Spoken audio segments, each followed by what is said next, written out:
नमस्कार, मैं मनीष स्वागत करता हूं आपको अपने इस यूट्यूब चैनल पे।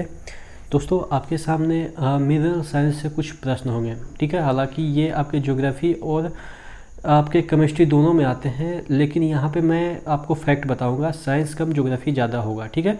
क्योंकि ये साइंस का भी पार्ट है तो आप कह सकते हैं केमिस्ट्री का पार्ट है। पहला क्वेश्चन है, किस देश को यूरेनियम सिटी स्थापित करने का श्रेय जाता है। देखिए, यूरेनियम सिटी जो स्थापित किया है वो कौन सा देश है, वो आपके कनाडा है, ठीक है। तो ध्यान रखिएगा कि जो यूरेनियम सिटी की बात कर रहा है, यानी कि यूरेनियम सिटी कौन स्थापित किया है, तो कनाडा स्थापित किया है। अगला क्वेश्चन देख लेते हैं, कौन सा खनिज काला सीसा या प्लम्बगो का नाम से जाना जाता है। देखिए, आपको पूछा जाए कि काला सीसा किसको कहा जाता है या प्लम्बगो किसे कहा जाता है। देखिए, प्लम्बगो PLUMBAGO ये एक प्रकार का फूल होता है, ठीक है। अफ्रीका वगैरह में ज़्यादातर पाया जाता है। अफ्रीका कॉन्टिनेंट है, महादेश है, उसमें ये फूल ज़्यादा पाया जाता है। तो ये काला सीसा जिसे हम ब्लैक लेड भी कहते हैं, ठीक है। तो देखिए, ये आपके ग्रेफाइट है। ग्रेफाइट एक प्रकार का खनिज है, ठीक है, कार्बन का आप कह सकते हैं अपरूप है। तो इसको हम क्या बोलते हैं, ब्लैक सीसा बोलते हैं, ठीक है, काला सीसा बोलते हैं, क्योंकि ये काला भी होता है, ठीक है। अब ग्रेफाइट कैसा होता है, काला ही होता है।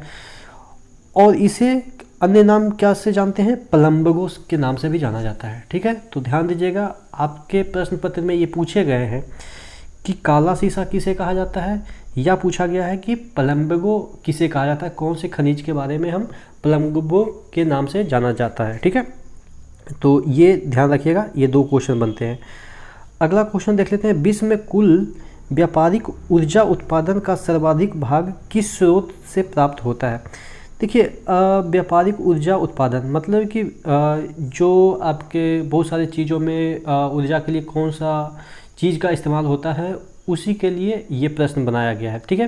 तो विश्व में सबसे ज़्यादा देखिए कोयला का आप देखे होंगे कि कोयला तो ताप मतलब कि ताप से बिजली उत्पादन करने में काम आता है।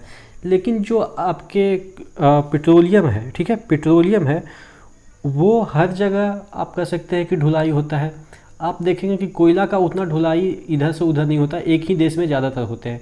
लेकिन आपके पेट्रोलियम ऐसा चीज़ है जो हर जगह मतलब कि इसकी ढुलाई होता है। आप अक्सर कोई भी चीज़ का जो प्राइस है उसका कंपैरिजन पेट्रोलियम से करते हैं कि पेट्रोलियम का जो कच्चा तेल है उसका दाम बढ़ेगा घटेगा, तो पूरा मतलब कि मार्केट में सभी चीज़ का दाम घटेगा बढ़ेगा।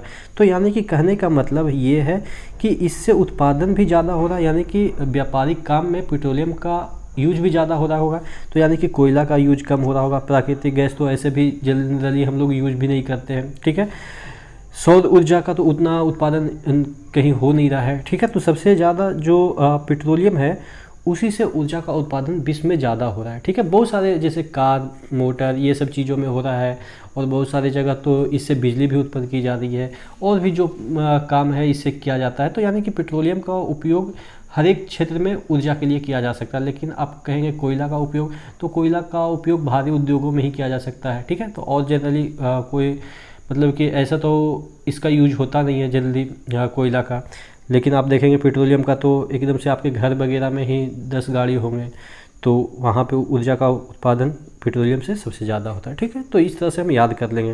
देखिए, ये सब चीज़ें ऐसा है कि आप अपने सराउंडिंग से रिलेट करके चीज़ें याद कर सकते हैं, या ऑब्जर्वेशन से याद कर सकते हैं कि क्या देखेंगे, कंपेरिजन करेंगे कि कोयला का यूज हम लोग करते हैं कि नहीं करते हैं, पेट्रोलियम का हम लोग करते हैं कि नहीं करते हैं। तो यानी देखेंगे कि पेट्रोलियम का ही यूज हम लोग सबसे ज़्यादा करते हैं। तो इस तरह से हम मतलब ऑब्जर्वेशन से ही बहुत सारे क्वेश्चन को सॉल्व कर सकते हैं।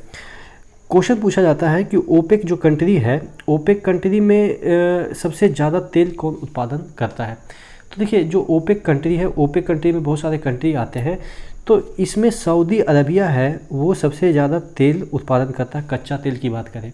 लेकिन अगर बात करें वर्ल्ड में सबसे ज़्यादा उत्पादन कौन करता है, तो ये आपके USA करता है। दो प्रश्न बनते हैं, ध्यान दीजिएगा कि अगर कच्चा तेल की बात करें वर्ल्ड में सबसे ज़्यादा उत्पादन कौन करता है, तो USA करता है। लेकिन अगर ओपेक कंट्री की बात करें तो सबसे ज़्यादा कौन करता है, सऊदी अरब करता है, ठीक है। तो ध्यान दीजिएगा, दोनों क्वेश्चन पूछे जाते हैं।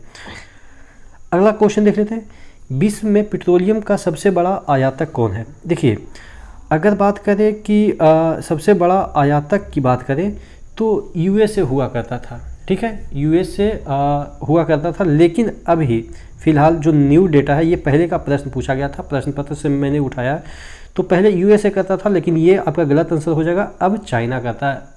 इस तरह से भी याद रख सकते हैं कि चाइना कितना डेवलपमेंट कर रहा है, ठीक है। तो इस वजह से डेवलपमेंट कैसे करेगा, जब वहाँ पे पेट्रोल वगैरह आएगा तभी तो डेवलपमेंट करेगा, क्योंकि पेट्रोल पे ही बहुत सारे जो उद्योग है वो बेस्ड होते हैं, कोयला, पेट्रोल, यही सब एनर्जी के स्रोत होते हैं आपके फैक्ट्री वगैरह में, ठीक है। तो अब चाइना देखिएगा कि कुछ दिन में तो सुपर पावर हो जाएगा। तो इस वजह से मतलब कि आप ये कह सकते हैं कि ये टेक ओवर कर लिया है चाइना ने, किसको, यूएसए को, पेट्रोलियम आयातक में, ठीक है। इस तरह से भी याद रख सकते हैं कि जब यूएसए सबसे ज़्यादा पेट्रोलियम उत्पादन करता है, फिर भी इसको बाहर से पेट्रोल मंगाना पड़ता है। इस तरह से देखेंगे कि ये सबसे ज़्यादा विश्व में उत्पादन भी करता है, लेकिन फिर भी इसको आयात करना पड़ता है, दूसरे देश से मंगाना पड़ता है। और चाइना तो उत्पादन भी नहीं करता, इस वजह से इसको तो पूरा का पूरा इसको आयात ही करना पड़ेगा। तो इस सेंस में भी आप लगा सकते हैं कि चाइना सबसे ज़्यादा आयातक है पेट्रोलियम का, ठीक है। अगला क्वेश्चन देख लेते हैं, किस देश में जल विद्युत ही ऊर्जा का एकमात्र स्रोत है। तो देखिए, स्विट्जरलैंड में जल विद्युत ही ऊर्जा का एकमात्र स्रोत है, ठीक है। अगला देख लेते हैं जो कि लास्ट क्वेश्चन है, विद्युत उत्पादन के लिए भूतापीय ऊर्जा का प्रयोग सर्वप्रथम किस देश ने किया था। तो इटली ने किया था। भूतापीय ऊर्जा मतलब क्या होता है कि कई जगह ऐसा, हमारे अंडमान निकोबार में भी ऐसा एक साइट है, वहाँ जो ज़मीन है, अंदर जो ज़मीन है वो गर्म होता है, तो यहाँ से जो अंदर की पानी होती है वो फव्वारे के रूप में बाहर निकलते रहती है। अब जो ये पानी फव्वारे के रूप में बाहर निकलेगी तो ये वाष्प के रूप में निकलेगी। अब इसी को एक टरबाइन की ओर ले जाएंगे और इसको घुमाएंगे, ठीक है, टरबाइन को घुमाएंगे, तो इससे क्या हो जाएगा, बिजली उत्पन्न हो जाएगा।